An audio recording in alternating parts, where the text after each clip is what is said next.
Many people are familiar with Stockholm Syndrome, where a victim develops an attachment to their abuser. But is it possible for a psychological trauma to cause a desire to repeatedly endure painful abuse? Can it be the foundation for a happy marriage? And can such a victim eventually try to get rid of their tormentor? The police attempted to find answers to these questions while unraveling the darkest secrets of the Simka couple. This story is about a rather unusual pair. Jolin Naik was born in Virginia, USA. Because her family changed their line of work several times, the girl often moved during her childhood. Jolin was one of the smartest students in her class, which even brought her some popularity. But she gained it not due to frivolous behavior, as is often the case with cool girls, but through a pleasant combination of intelligence, modesty, and youth. Despite some natural shyness, Jolin had many friends. The reasons for her restrained behavior were indeed serious. For many years, starting from an early age, she was abused by her father. He even subjected her to sexual violence. When the girl's mother found out about this, the father was arrested. The woman went to the police, and after a high-profile trial, the man was sent to prison. During this period, Jolin's mother divorced him and moved to another place. She made every effort to protect her daughter and prevent the father from finding them after his release, and also worked tirelessly to provide her small family with everything they needed. And she succeeded. Finally, a bright period without cruelty began in the child's life. Later, her mother met another man who turned out to be kind and loving. He managed to establish a relationship with the girl, and later the couple had a son and a daughter. Thus, Jolin got biological siblings, as well as stepbrother and stepsister from her stepfather's previous marriage. The cruel everyday life was replaced by an environment of understanding and loving people, a fun company of brothers and sisters. However, this did not help Jolin completely overcome childhood psychological traumas, so she remained modest and reserved throughout her life. However, it only added charm to her image. After graduating from school, a friend introduced the girl to a guy named Jeremi. He was 23 years old at the time, and the heroine of the story had just turned 18. Despite this, a spark immediately flashed between them, and romantic feelings arose. Jolin Simka was also born in 1973 in Virginia. In many aspects, he was the complete opposite of his beloved, as he was known as a brawler and a hot-tempered alpha male since his youth, as his friends called him. He often provoked fights and could flare up literally because of a look that he didn't like for some reason. However, the relationship with the shy girl did him good. It seemed that they balanced each other out. In the presence of her boyfriend, Jolin became more active, more self-confident and more open, because she felt safe next to him. Jeremi, on the other hand, became more balanced and calmer so as not to look bad against the background of his reserved, highly intellectual girlfriend, but this did not help him overcome his natural temperament, so he constantly got into conflicts with outsiders. Years of relationship passed, no one believed in Jeremi, because his quarrelsome nature often led to problems, but Jolin was always with him and supported him, so he managed to avoid troubles associated with crime, which the guy's parents were so afraid of. The girl really had a very positive influence on him. He began to work in a large company, mastered wood processing for landscape design. Later it grew into opening his own business, and the young businessman's first employee was his girlfriend Jolin. They saw tremendous prospects in the field of landscape design, so they threw themselves into work. The couple in love were not just a couple, they became partners. Each of them invested their best in the development of this business. They worked so well together that they decided to get married. At that time, the business was steadily going uphill, so the newlyweds were able to afford to buy their own house. It was a comfortable and cozy country house located on a decent plot of land in the suburbs of Vermont, Georgia, where about 10,000 people lived. The house had 3 floors, not including the basement. All the rooms were made in a loft style, so each floor had a huge open space with a minimum of partitions. During this period, other employees came to the aid of the company, as it became extremely difficult for the two of them to cope with the flow of orders. All employees loved working with Jolin, but no one liked dealing with Jeremi. He was a perfectionist, and besides, he never fully coped with his rude nature. Because of his temper, he not only constantly got into scandals with people, but also brought them to fights.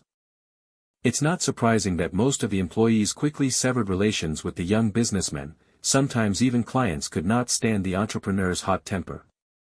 However, in the couple's family life, it seemed, there were no such problems. Alone with his wife, Jeremi was calm and carefree. He loved spending time in nature, arranging camping trips and evening walks with his wife and dogs.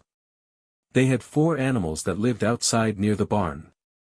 Work equipment used by the couple was also stored there. But after some time, the Simka couple had some of the equipment they used for business stolen from the barn. Later they again noticed signs of outsiders intruding on their territory. The police responded to their report of the intrusion and theft, but no progress was made in the investigation.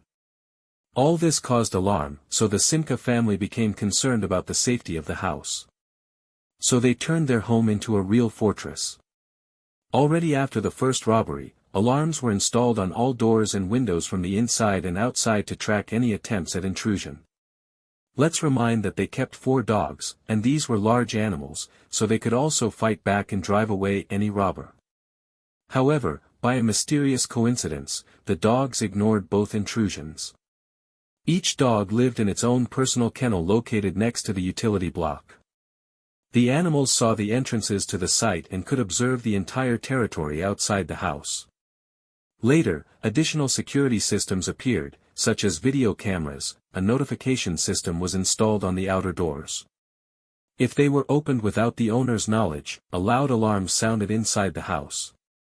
The couple also subscribed to the services of a monitoring company that watched over their safety around the clock. To communicate inside the house, special stationary intercom devices were located on each floor. In addition to passive means of protection, the couple had 2 pistols. A Smith & Wesson revolver and a .350 Magnum pistol. Moreover, these were not just means of protection, because the husband and wife took special training courses for the use of weapons and could fight back against attackers. Given the large number of security systems, their house was more like a fortress, but this was clearly not enough to protect the heroes of the story from the coming tragedy. The couple had long wanted to have children, but they had no luck. More than 10 years of marriage passed, but during this time Jolin only got pregnant once, and it ended tragically after 3 months when she had a miscarriage. Despite these sad consequences, the lovers continued to support each other and treat each other with sincere warmth. But was it really so? Or maybe it was just a wrapper that hid the true state of affairs in the marriage. The tragedy happened when Jolin was 31 years old, and Jeremi was 36 at that time. On the morning of November 18, 2009, the businessman's wife called the 911 rescue service. The woman reported that she was awakened by a loud bang, and when she went downstairs to the room where her husband was, she saw him lifeless with a gunshot wound. Medics gave the wife step-by-step instructions over the phone so that she could provide first aid to her husband, but by the time the police arrived, he was already dead. Jolin met the law enforcement officers with her hands covered in blood up to her elbows. She explained this by the fact that she got stained while helping her husband. The woman had a hysterical fit. The police began to question the widow directly at the crime scene. But she was in a state of shock and complained of feeling unwell, so she was sent to the hospital. There, the detectives interrogated her again, as they wanted to collect the information needed to investigate this case as quickly as possible. Of course, as the last person to see the victim alive, she was automatically considered a likely suspect in the murder. However, even in the hospital the next day, 31-year-old Jolin could not give the police any clues. She was discharged quite quickly, making sure that the life and health of the victim was not in danger. To cope with the psychological problems that arose, Jolin went to her mother. There, the investigators also interrogated her twice. After these conversations, they were able to partially recreate the course of events that led to the tragic denouement.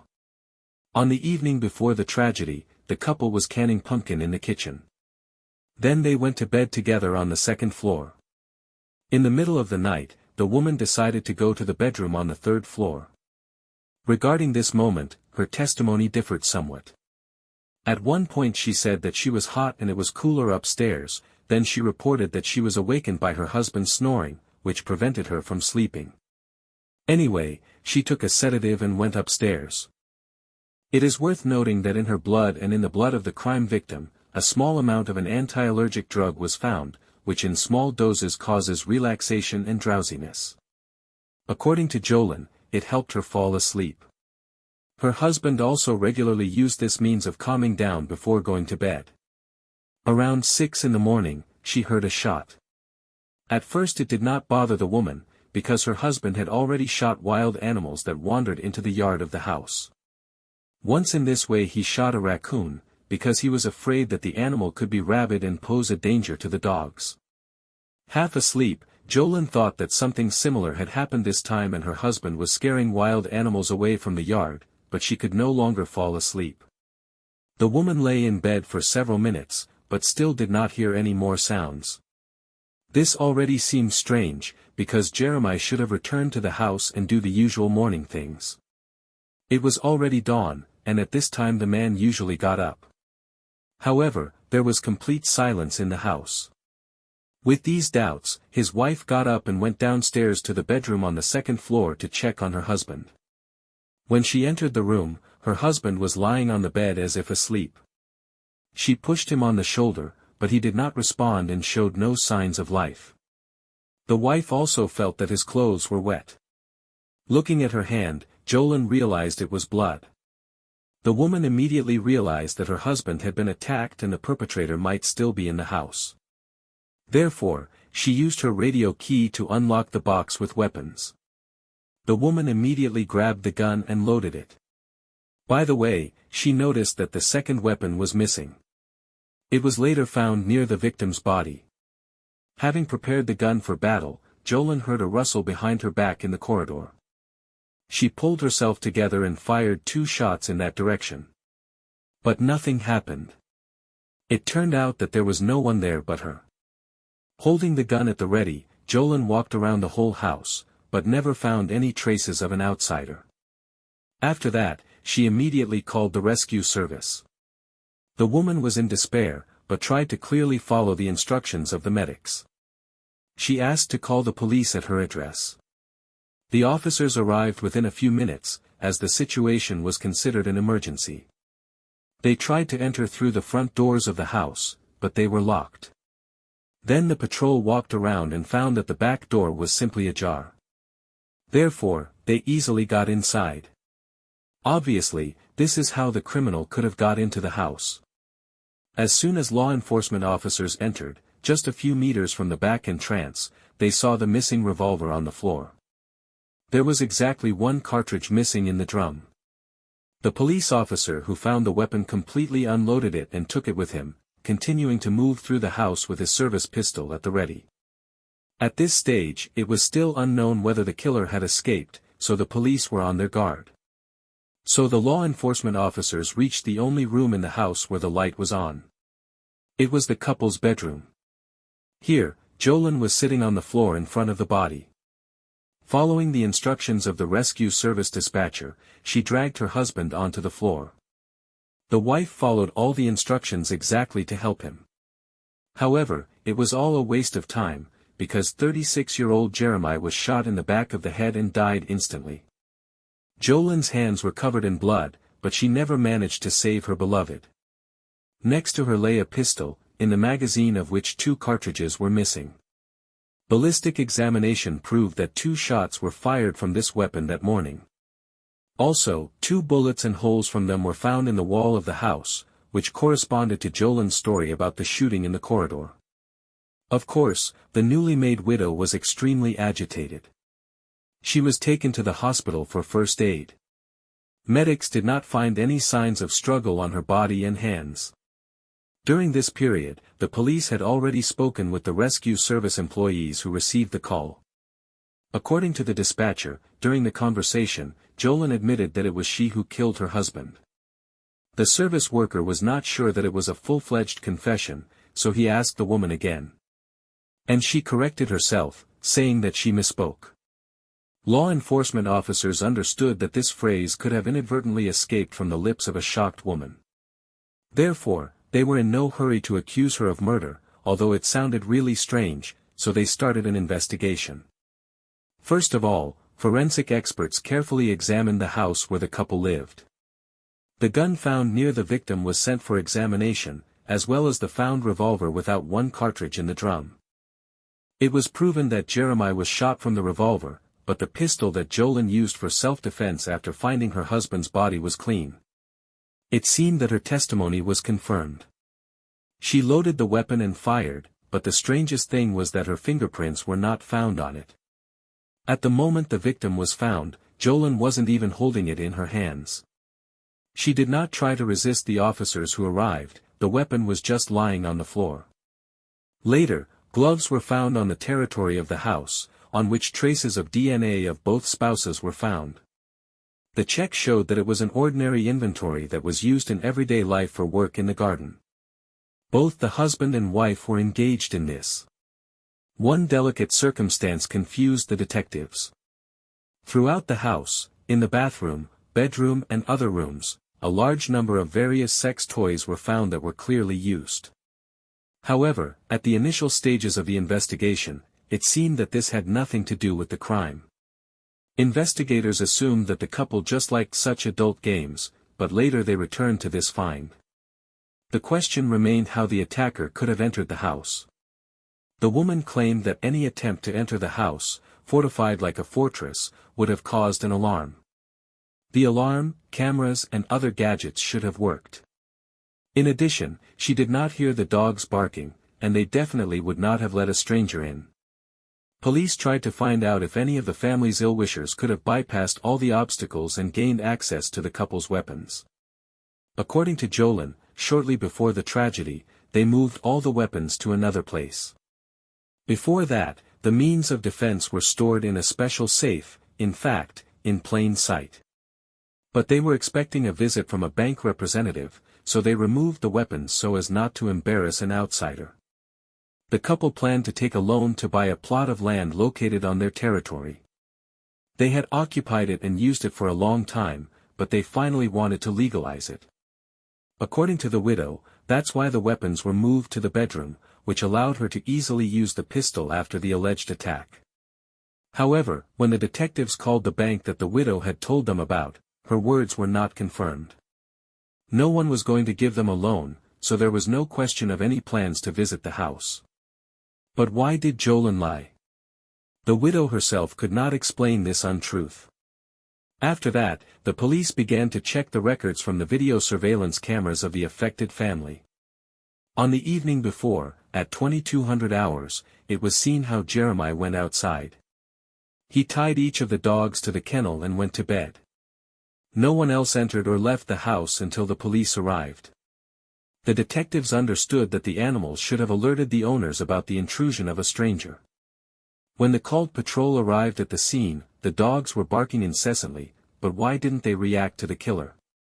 Despite Jolin's assertion that she fired twice in the direction of the corridor after getting the gun, no prints were found on it.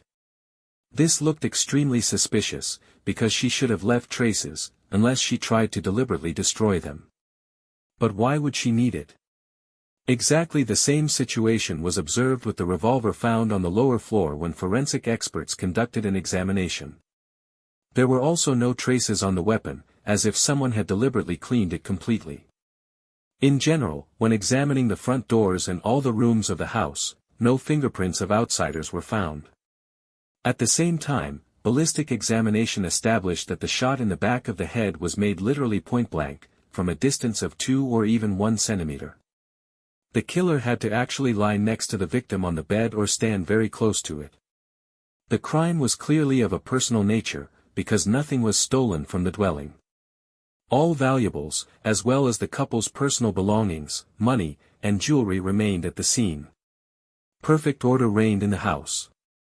During the first interrogation, Jolin confirmed these assumptions that nothing was missing from the house. However, the very next morning after being discharged from the hospital, she came to the police station and stated that the house had been robbed again, and this time money was missing. According to the widow, about $2,000 disappeared from the safe, as well as the video surveillance system. After that, the frightened woman moved out of the house and stayed with her mother for several days. The police arrived at the house again and checked Jolin's statements. However, once again they could not find any traces of a break-in, including on the safe. No DNA traces were found on it or in any other rooms. It was completely incomprehensible how robbers break into a dwelling and commit theft without leaving absolutely any traces. The police questioned all the neighbors and local residents, and the only suspicious information they managed to obtain was several reports about an outsider lone man who wandered aimlessly near the local church about a week before the murder. One of the witnesses said that he was sitting on the steps near the entrance until he was picked up by a passing car. According to these people, it was the deceased Jeremi who was driving the car. In the process of searching for this mysterious stranger, the detectives managed to find him. It was a man named J.B. He had a bad reputation in the neighborhood. Many people claimed that he was aggressive and potentially dangerous. There were witnesses who insisted that he had already threatened other people with a gun. There were many more cases of quarrels without the use of weapons, as this individual really liked to get into arguments and often provoked scandals. At the same time, J.B. insisted that he was acquainted with the couple and had a good relationship with them. The man also said that he sometimes looked after the house when the Simka family was away. For this, he used his own key, which was provided to him by the spouses. At such moments, he came to feed the dogs and make sure that everything was fine with the house. The dogs knew him, which could explain their calm reaction. However, according to J.B., shortly before the tragedy, he severed friendly relations with this family and no longer communicated with them. Such changes were associated with Jeremi's aggressive behavior. After that, he returned the key to them and had not used it for a long time at the time of the murder. He did not visit their house at all. In the end, the police excluded the former family friend from the circle of suspects, as they could not link him to the crime. The man had an alibi and seemed uninvolved. The case came to a dead end and ended up in the Unsolved Crimes Archive for 4 years. The police had no evidence for an arrest or to press charges. In 2013, it became obvious that the widow was not worried about what had happened. She was not seeking justice. She was completely indifferent to what happened to Jeremi. She was not interested in the progress of the investigation and just lived as before. However, friends and relatives of the Simka family suspected that she might be involved in what happened. They contacted the police several times with their guesses, after which the detectives took up the search for the suspect with renewed vigor. 4 years later, the police decided to review the search queries made shortly before the murder from devices in the Simka family's house. It seemed they had stumbled upon a trail. Several very interesting documents were found on Jolin's computer. Firstly, there was an obituary about the death of Jolin's father, who died shortly before the tragic events. This was the same man who had abused and raped his daughter for years. Secondly, a very strange 14-page erotic contract was also found there. It detailed the points that the couple had to strictly adhere to, and many of them greatly interested the detectives. If we briefly characterize this agreement, it fixed a sadomasochistic relationship between the spouses. It was assumed that Jolin would be in the role of a slave, and Jeremi would dominate her as her sadist. Investigators suggested that the violence experienced in childhood caused Jolin deep psychological trauma, so she became fixated on unhealthy relationships and entered into them. However, this did not exclude the fact that the manipulations of a cruel man with similar inclinations could lead to a desire to break out of this vicious circle. All valuables, as well as the couple's personal belongings, money, and jewelry remained at the scene. Perfect order reigned in the house. During the first interrogation, Jolin confirmed these assumptions that nothing was missing from the house. However, the very next morning after being discharged from the hospital, she came to the police station and stated that the house had been robbed again, and this time money was missing. According to the widow, about $2,000 disappeared from the safe, as well as the video surveillance system. After that, the frightened woman moved out of the house and stayed with her mother for several days. The police arrived at the house again and checked Jolin's statements. However, once again they could not find any traces of a break-in, including on the safe. No DNA traces were found on it or in any other rooms. It was completely incomprehensible how robbers break into a dwelling and commit theft without leaving absolutely any traces. The police questioned all the neighbors and local residents, and the only suspicious information they managed to obtain was several reports about an outsider lone man who wandered aimlessly near the local church about a week before the murder. One of the witnesses said that he was sitting on the steps near the entrance until he was picked up by a passing car. According to these people, it was the deceased Jeremi who was driving the car. In the process of searching for this mysterious stranger, the detectives managed to find him. It was a man named J.B. He had a bad reputation in the neighborhood. Many people claimed that he was aggressive and potentially dangerous. There were witnesses who insisted that he had already threatened other people with a gun. There were many more cases of quarrels without the use of weapons, as this individual really liked to get into arguments and often provoked scandals. At the same time, J.B. insisted that he was acquainted with the couple and had a good relationship with them. The man also said that he sometimes looked after the house when the Simka family was away. For this, he used his own key, which was provided to him by the spouses. At such moments, he came to feed the dogs and make sure that everything was fine with the house. The dogs knew him, which could explain their calm reaction. However, according to J.B., shortly before the tragedy, he severed friendly relations with this family and no longer communicated with them. Such changes were associated with Jeremiah's aggressive behavior. After that, he returned the key to them and had not used it for a long time at the time of the murder. He did not visit their house at all. In the end, the police excluded the former family friend from the circle of suspects, as they could not link him to the crime. The man had an alibi and seemed uninvolved. The case came to a dead end and ended up in the Unsolved Crimes Archive for 4 years. The police had no evidence for an arrest or to press charges. In 2013, it became obvious that the widow was not worried about what had happened. She was not seeking justice. She was completely indifferent to what happened to Jeremi. She was not interested in the progress of the investigation and just lived as before. However, friends and relatives of the Simka family suspected that she might be involved in what happened. They contacted the police several times with their guesses, after which the detectives took up the search for the suspect with renewed vigor. 4 years later, the police decided to review the search queries made shortly before the murder from devices in the Simka family's house. It seemed they had stumbled upon a trail. Several very interesting documents were found on Jolin's computer. Firstly, there was an obituary about the death of Jolin's father, who died shortly before the tragic events. This was the same man who had abused and his daughter for years. Secondly, a very strange 14-page erotic contract was also found there. It detailed the points that the couple had to strictly adhere to, and many of them greatly interested the detectives. If we briefly characterize this agreement, it fixed a sadomasochistic relationship between the spouses. It was assumed that Jolin would be in the role of a slave, and Jeremi would dominate her as her sadist. Investigators suggested that the violence experienced in childhood caused Jolin deep psychological trauma, so she became fixated on unhealthy relationships and entered into them.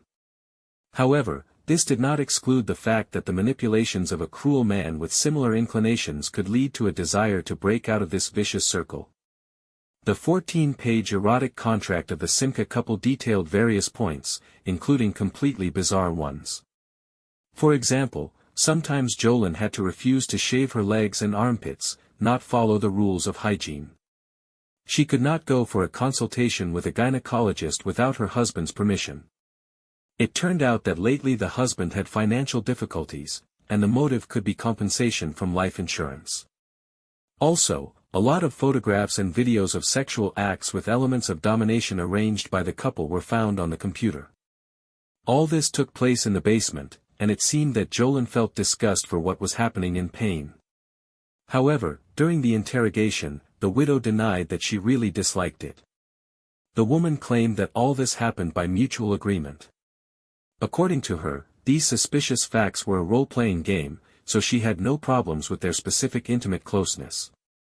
In everything else, according to Jolin, the couple had simply wonderful relationships that the woman really cherished, and she mourned her deceased husband. Despite this, the detective suspected that she was lying, and all this could be the reason for hatred of her husband, which led to the murder. The detectives took their guesses as the basis for the accusation, believing that these unhealthy relationships were provoked by the manipulator Jeremi.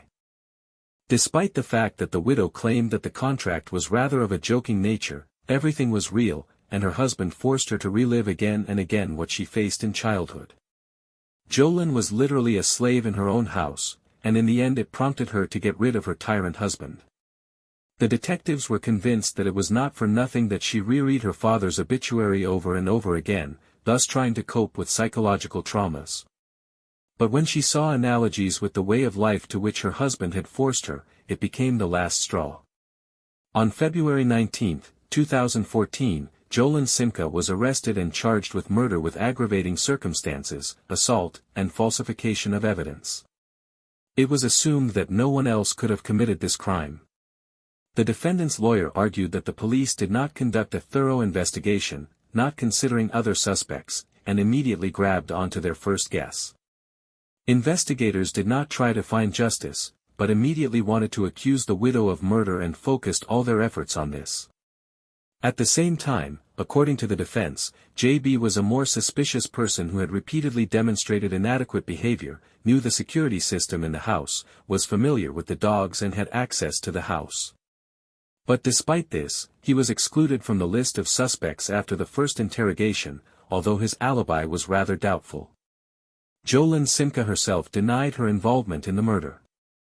The prosecutor insisted that the defendant accidentally confessed to the murder during the 911 call.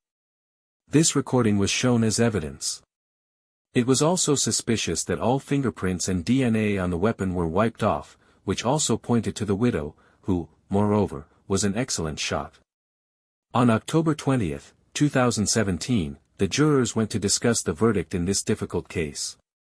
The discussion lasted several hours. In the end, the jury found the widow guilty on all counts. The woman was sentenced to 28 years in prison with the right to parole no earlier than 2045. Jolin and her lawyers were extremely dissatisfied with the verdict. After that, she filed an appeal, but lost this trial as well. The woman continues to deny her guilt and intends to continue the fight for her freedom. However, the victim's family considers their strange intimate passions the main motive for the massacre. They are convinced that Jolin was convicted fairly. Please write your thoughts and reactions in the comments below. For those who are new here, subscribing is the best way to stay updated on future content. Also give a like please. Take care of yourself and your loved ones. Thank you for your support during this difficult time. Until next time, friends.